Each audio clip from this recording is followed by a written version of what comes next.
If you are using Apple iPhone and you want to lock any applications, you can do that.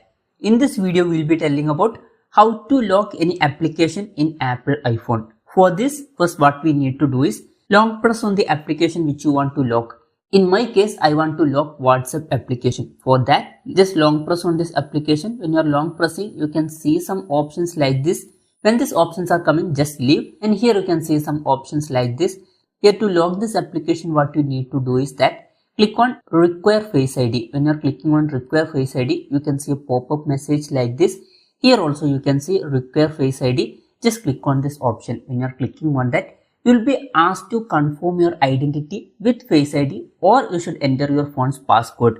I am entering my phone's passcode. When you are entering that passcode, that app will be locked. Now afterwards, if I am trying to open this application, you can see Require Face ID or passcode.